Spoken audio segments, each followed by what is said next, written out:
అదే RTV app వార్తల్ని క్షణాల్లో చదివే అవకాశం ఉంటుంది. ఒక న్యూస్ పేపర్, ఒక టెలివిజన్ ఛానల్ మీ చేతుల్లో ఎప్పుడూ ఉంటాయి. దేశవ్యాప్తంగా వినాయక చవితిని అంగరంగ వైభవం జరుపుకుంటున్నారు. కానీ విజయవాడలోని వరద ప్రభావిత ప్రాంతాల ప్రజలు అసలు ఆ పండగనే ఊసేలేదు. ఎందుకంటే పూర్తిగా ఇంకా వరద ముంపులోనే, వరద నీటిలోనే వాళ్ళంతా ఉండడంతో పండగ వాతావరణం ఎక్కడా కనబడట్లేదు. ఎందుకంటే దాదాపు వారం రోజులు వరద నీటిలో ఉన్నటువంటి వాళ్ళంతా ఇప్పుడిప్పుడే కొంత వరద తగ్గుముఖం పట్టడంతో ఇల్లుని క్లీన్ చేసుకోవడం, ఇంటి సామాన్లు, తడిసిపోయిన సామాను బయట పెట్టుకోవడం చేస్తున్నారు. ప్రస్తుతం నేను సింగనగర్ ప్రాంతంలో ఉన్నాను. ఒకసారి చూస్తే కానీ ఇంకా ఇళ్లలోనే నీళ్లు ఉన్నాయి, నిదానంగా బయటికి వెళ్తున్నాయి. కొంత వరద నిన్న రాత్రి కొంత తగ్గుముఖం పట్టడంతో కొంత వాటర్ బయటికి వెళ్తుంది. ఒకసారి ఇక్కడ లోపల ఒకసారి సిచ్యువేషన్ చూస్తే పండగ పూట జనరల్గా ఎక్కడైనా కనబడేది ఏంటంటే వినాయక చవితి రోజు దేవుడు పటాలు పెట్టుకుని పూజ చేసుకుంటారు, వినాయకుడు పూజ చేసుకుని ఎలాంటి విఘ్నాలు లేకుండా చేయాలి. కానీ ఆ దేవుడు పటాలు కూడా వరదకి ఏ విధంగా కొట్టుకొచ్చాయో మనం చూస్తున్నాము. ఇళ్లలో ఉన్న దేవుడు పటాలన్నీ కూడా ఈ విధంగా బురదలో చిక్కుకున్నటువంటి పరిస్థితి. వినాయక చవితి పండగ అంటే ఎంతోమంది, అంటే 9 రోజుల పాటు నవరాత్రులు జరుపుకుని ఎంతో అంగరంగ వైభవంగా జరుపుకునే పండగ ఈరోజు దేవుళ్ళ ఫోటోలన్నీ కూడా ఈ వరదలో ఏ విధంగా బురదలో చిక్కుపోయో మనకు చూస్తే కనుక కనకదుర్గమ్మ వారి ఫోటో మనం చూస్తున్నాము. మొత్తం దేవుళ్ళ ఫోటోలన్నీ కూడా చెల్లాచెదిరైపోయాయి.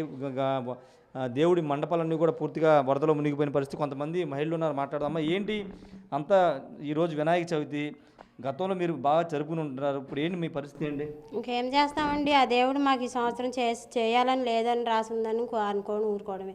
కనీసం వాటర్ సప్లై లేదు. మెయిన్ ఏదో రకంగా క్లీన్ చేసుకొని పెట్టుకుందామన్నా ఎదురింట్లో అయినా మోటార్లు పని చేయట్లేదు, కరెంటు మొన్న ఇచ్చారు, ఎక్కడికి వెళ్ళి తెచ్చుకుంటామండి. ఇంకా ఏం చేస్తాం, సామాన్లన్నీ తడిసిపోయినాయి. ఎవరం ఎక్కడెక్కడ, కాకపోతే మనుషులు అందరం ఒక గూట్లో ఉన్నాం ఎదురింట్లోని, అంతే. సామాన్లన్నీ వదిలేసాం. మొత్తం మునిగిపోయిందా మీ ఇల్లు? మొత్తం మునిగిపోయిందండి. బీరువాలు సగం దాకా వచ్చేసింది. మిషన్లు, నేను టైలరింగ్ చేసుకుంటాను, నా 2 మిషన్లు కూడా మునిగిపోయినాయి. బట్టలు అన్నీ మునిగిపోయినాయి. ఒకటని కాదు, వాషింగ్ మిషన్, ఫ్రిడ్జ్లు, డబుల్ కాట్లు, పడుకోవడానికి కూడా మంచం లేకుండా అయిపోయింది. దేవుని పూజించుకోవడానికి కూడా అవకాశం లేదు మీకు ఇప్పుడు? లేదండి. మీరు చెప్పండి, ఏంటి పటాలు కూడా, దేవుడి పటాలు కూడా బురదలో ఉండిపోయాయి ఈరోజు వినాయక చవితి? అదేనండి, ఇంకా అందరి పరిస్థితి అంతేనండి. ఇంకా నీళ్లు లేక అట్లా క్లీన్ చేయాలంటే ముందు వాటర్ ఉండాలి కదండి. ఇంకేం చేయాలంటే ఆ బురద నీళ్ళతోటే మేము కొద్దిగా ఏదో అట్లా వాడుకుంటున్నాం. ఇంకా పూజలు ఏం చేసుకుంటాం, అన్నీ కొట్టుకుపోయి అన్నీ ఎట్లా అంటే అట్లా ఉన్నాయి. చాలా ఇబ్బంది పడుతుందండి. తినడానికి కూడా ఇటు ఏమి రావట్లేదు, ఫుడ్కి కూడా. అదండి, ఇంకేం చేసుకుంటా అంటే పూజ చేసుకునేలాగుందా. ఇంకా మాకు స్నానానికే నీళ్ళు లేవు, తాగడానికి కూడా నీళ్ళు ఉండట్లేదు. అది ఇది పరిస్థితి. ఒకసారి దేవుడి పటాలను కూడా తీద్దాము. అమ్మవారి ఫోటో మనకి ఇక్కడ కనబడుతుంది కదా. వరదలో ఇలా బురదలో కొట్టుకుపోయిన పరిస్థితి ఎక్కడా కూడా సింగనగర్ మొత్తం ఇదే పరిస్థితి కనబడుతుంది. ఎందుకంటే బురదమయమైపోయింది. ఆ దేవుడి పటాలు మొత్తం కూడా బురదమయంలో చిక్కుకుపోయిన పరిస్థితి సింగనగర్ ప్రాంతంలో ఉంది. నిజంగా అత్యంత దారుణమైన విషయం అని చెప్పాలి. ఎందుకంటే మొత్తం కోల్పోయి వాళ్ళంతా నిరాశ్రయులుగా మిగిలారు. ఉన్న సామాను కొట్టుకుపోయింది. పూజ గదిలోకి మొత్తం వరద నీరు వచ్చేసి బురదమయమైపోయిన పరిస్థితి.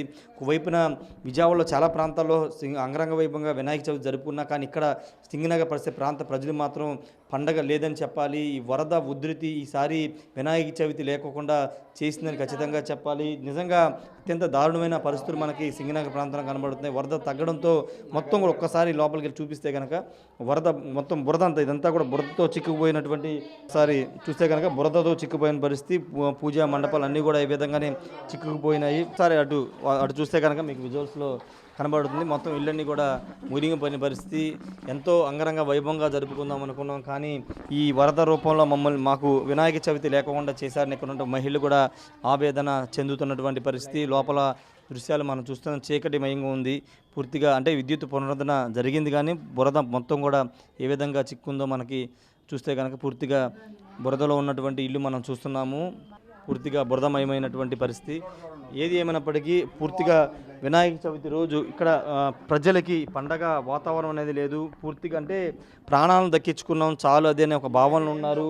కనీసం తినడానికి తిండి కూడా లేక గత 4 రోజులు ఇబ్బంది పడ్డాం. ఇప్పుడు కొంత కొంచెం ప్రభుత్వం ఫుడ్ని అందించడంతో అవే తింటున్నామని కూడా చెబుతున్న పరిస్థితి అయితే ఉంది. వినాయక చవితి పండగ అంటే ఇక్కడ సింగనగర్ ప్రాంతంలో భారీగా జరుపుకునేవాళ్ళు, కానీ ఇప్పుడు ఈ వరద రూపంలో ఇక్కడ వీళ్ళకి వినాయక చవితి లేకుండా చేసిందని చెప్పాలి. ప్రస్తుతానికి చాలామంది మహిళలు బురదను తొలగించే పనిలో ఉన్నారు. తాగడానికి నీళ్ళు లేవు, ఇంకా పండగలు ఏం చేసుకుంటామని కూడా వాళ్ళు ప్రశ్నిస్తున్న పరిస్థితి ఇక్కడ ఉంది. వరదలో వినాయకుడు, అవును మీరు వింటున్నది నిజమే.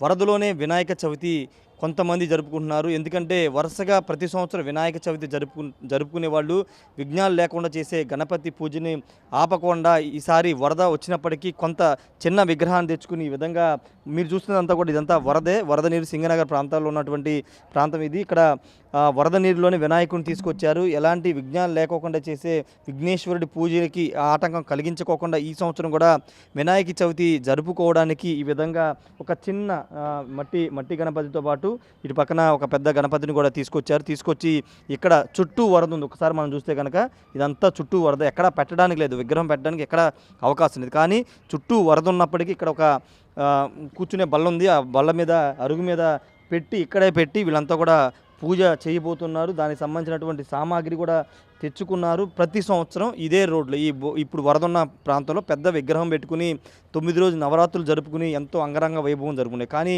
ఈ సంవత్సరం ఆ అవకాశం లేకపోవడంతో ప్రస్తుతానికి ఒక చిన్న గణపతినైనా తెచ్చుకుని పూజ చేసుకోవాలని చెప్తున్నారు. ఆ గణపతి వల్లే ఇప్పుడు వరద కొంత తగ్గిందని వాళ్ళు బలంగా నమ్ముతున్నారు. మొదటి పండగను ఇంట్లో చేసుకోలేకపోయినా ఇలా వరదలోనైనా పూజ చేసుకుంటామని వాళ్ళు చెప్తున్నారు. చుట్టూ చూస్తే కనుక ఇదంతా వరద నీరు ఉంది, వరద నీరులో నడవలేని స్థితిలో ఉంది. కానీ ఈ వరదలోనే వినాయకుడి పూజ చేయాలని వాళ్ళు నిర్ణయించుకున్నారు. ఒకసారి ఇక్కడ స్థానికులతో మాట్లాడదామా. ఏంటిది చిన్న విగ్రహం తీసుకొచ్చారు ఇంత వరద ఉన్నా? ఏమండి ఎలా అయినా చేసుకోవాలని 3వ సంవత్సరం చేయకపోతే మళ్ళీ ఏమైనా జరిగిద్దని భయంతో తీసుకొచ్చాము. ఇంట్లో చేసుకోపోయినా ఇక్కడ చేసుకుందామని చెప్పి తీసుకొచ్చామండి. ఇలా అయినా కానీ ఈ వరద తగ్గి బాగుంటుందని చెప్పి చేస్తామండి, తీసుకొచ్చాం. అంటే ప్రతి సంవత్సరం ఇక్కడ మీరు బాగా చేసుకుంటారు? ప్రతి సంవత్సరం బాగా చేసుకుంటాం. 3 సంవత్సరాల నుండి కూడా బాగా చేసుకుంటాం. ఈ సంవత్సరం కూడా చేసుకుందామని అన్నీ చేసుకుంటున్నాము. ఈ సడన్గా ఇలా వచ్చింది. ఇంకా ఇక్కడ పెట్టైనా చేద్దాము ఎంతలో మా చేత వచ్చినంత. ఇంట్లో అవకాశం లేదు, ఇంట్లో అవకాశం లేదు అసలు. మొత్తం నీళ్ళు వచ్చేసి ఎక్కడికక్కడ బట్టలు అన్నీ తడిచిపోయి అసలు ఏం బాగాలేదు. ఇంట్లో చేసుకోలేకపోయినా ఇక్కడైనా ఆయనకి కొంచెం కొబ్బరికాయ కొట్టైనా మా అంతు ఏదో చేసుకుందామని. అదేనండి. మీరు చెప్పండి, ఏంటి వినాయకుని వరదలో తీసుకొచ్చారు, ఇక్కడ పెట్టారు? అవునండి, 3 సంవత్సరాల నుంచి, అంటే 2 సంవత్సరాలండి ఇంట్లో అవకాశం లేక మేము ఇక్కడ చేసుకుంటున్నాము. ఇల్లంతా నీళ్లు బాగా వచ్చేసినాయి, కాళ్ళు అసలు నిమ్మలగడానికి కూడా లేదు, అసలు బట్టలు కూడా పాడైపోయినాయండి. అంటే మేము 1, 2 ఇది 3వ సంవత్సరం బాగా చేసుకుందాము, సందులో బాగా చేసుకున్నాము. పిల్లలు కూడా ఈ విఘ్నేశ్వరుడు అంటే బాగా ఆనందంతో చేసుకుంటాడు కదా, హ్యాపీగా. నాకు కావాల్సిందే పండగ చేద్దాము 3వ సంవత్సరం కూడా అంటే ఇంకా తెచ్చుకున్నారు పిల్లలు, మేమందరం కలిపి కింద ఇక్కడ అరుగు మీద పెట్టుకొని చేసుకుంటున్నామండి పండుగ. అందరూ బాగుండాలి, వరద తగ్గాలి, దేవుడు అందరినీ చల్లగా చూడాలని కోరుకుంటున్నాం. ఇది అందరూ బాగుండాలి, ఈ వరద ప్రభావం తగ్గాలని వీళ్ళంతా కూడా పూజలు చేస్తున్నామని చెప్తున్నారు. ఒకసారి వీళ్ళు మహిళలు కూడా ఇక్కడ వరదలోనే ఉన్నారు. కనబడుతుంది కదా, దాదాపు మోకాళ్ళ వరకు వరద ఉంది. ఇక్కడే వాటర్ అంతా కూడా నిల్వ ఉన్న పరిస్థితి. ఇలాంటి వరదలోనే ఇలా చిన్న వినాయకుడిని తెచ్చి విఘ్నాలు లేకుండా చేస్తారు, వరద తగ్గిస్తాడన్న నమ్మకంతో ఇలా అరుగు మీద పెట్టి వాళ్ళు వినాయక చవితి చేసుకోబోతున్న సిచ్యువేషన్స్ అయితే ఇక్కడ సింగనగర్ ప్రాంతంలో ఉన్నాయి. ఏది ఏమన్నప్పటికీ ఈ వరద సింగనగర్కి వచ్చిన వరద చాలామంది జీవితాలు నాశనం చేయడంతో పాటు ఇక్కడ ప్రజలకి పండగ లేకుండా చేసింది. రెండోది, చాలామంది ఇళ్ళలో ఎక్కడా కూడా చేసుకునే అవకాశం లేదు. ఇంతకుముందు మీకు ఒక వీడియో చూపించాము, ఇంతకుముందు వీడియోలో దేవుళ్ళ పటాలు మొత్తం కూడా బురదలో చిక్కుపోయిన పరిస్థితి. కానీ ఇక్కడ వీళ్ళంతా కూడా ఎట్లాగొట్లా 3వ సంవత్సరం చేస్తున్నాము. రెండోది, వినాయక చవితి చేస్తే మంచి జరుగుతుంది, భవిష్యత్తులో ఎలాంటి విఘ్నాలు లేకుండా ఎలాంటి వరదలు రాకుండా వినాయకుడు కాపాడుతాడన్న ఒక నమ్మకంతో ఈ వరద ఉన్నప్పటికీ ఈ వరదలోనే వినాయక చవితి జరుపుకోవడానికైతే వీళ్ళంతా సిద్ధమవుతున్నారు. మరి కాసేపట్లో ఈ వినాయక పూజ కూడా ఇక్కడ చేయబోతున్నారు. Camera person శ్రీనివాస్తో Rayesh, RTV, Singh Nagar నుండి. మరిన్ని వీడియోస్ కోసం ఛానల్ ని సబ్స్క్రైబ్ చేయండి, లేటెస్ట్ అప్డేట్స్ కోసం వాట్సాప్ ఛానల్ ని ఫాలో చేయండి, అండ్ లింక్ డిస్క్రిప్షన్ లో ఉంది.